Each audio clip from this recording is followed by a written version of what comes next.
समाज के बिना मानव का पूर्ण विकास संभव नहीं है।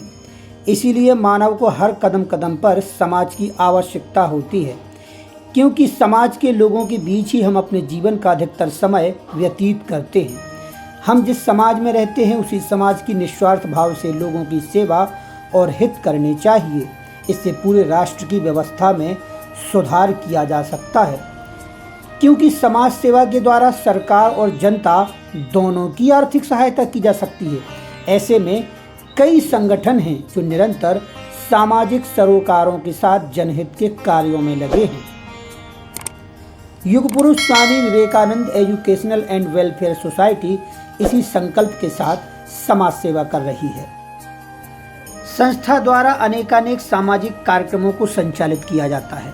उन्हीं में से एक उदयपुरा आश्रम में गर्भवती महिलाओं को संपूर्ण पोषण आहार सामग्री का वितरण भी शामिल है। संस्था इसके पहले सफलतापूर्वक गौरेहार तहसील में यह कार्यक्रम संचालित कर चुकी है, जिसमें 40 महिलाओं को पोषण सामग्री वितरित की गई थी। इसके सार्थक परिणाम भी निकले थे और 100% महिलाओं ने स्वस्थ शिशुओं को जन्म दिया था।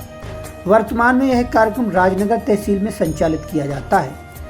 कहा जाता है कि सच्चे हृदय से की गई समाज सेवा ही इस देश एवं पूरे समाज व समाज का कल्याण कर सकती है और गर्भवती माताओं और शिशुओं के कल्याण के लिए यह कार्यक्रम संस्था द्वारा चलाया जा रहा है।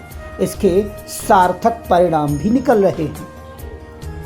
मानव होने के नाते जब तक हम एक दूसरे का दुख दर्द में साथ नहीं निभाएंगे, तब तक हम इस जीवन की सार्थकता सिद्ध नहीं कर पाएंगे।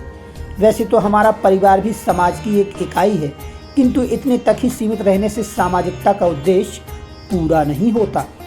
हमारे जीवन का अर्थ तभी पूरा होगा जब हम समाज को ही परिवार मानें। वसुधैव कुटुंबकम की भावना को हम जितना अधिक से अधिक विस्तार देंगे, उतनी ही समाज में सुख शांति और समृद्धि फैलेगी। विवेकानंद सोसाइटी द्वारा समय समय पर गरीब कन्याओं का विवाह, गरीब बालकों को शिक्षा के साथ धार्मिक आयोजन भी संपन्न किए जाते हैं। वर्तमान में उदयपुरा आश्रम में 18 पुराण वाचन का कार्यक्रम चल रहा है, जिसमें आसपास के श्रद्धालु सत्संग का लाभ भी ले रहे हैं। बीते दिन पोषण कार्यक्रम के तहत राजनगर तहसील की 40 गर्भवती महिलाओं को पोषण आहार सामग्री वितरित की गई। खास बात यह है कि इस सामग्री में चने के साथ महंगे ड्राई फ्रूट जैसे काजू, किशमिश, बादाम, अखरोट का वितरण किया गया। संस्था के अध्यक्ष हरगोविंद पांडे के साथ कोषाध्यक्ष शर्मा जी ने सामग्री का वितरण किया। संस्था भविष्य में इस कार्यक्रम को जिला स्तर पर चलाना चाहती है और इसके लिए वह लगातार प्रयासरत भी है।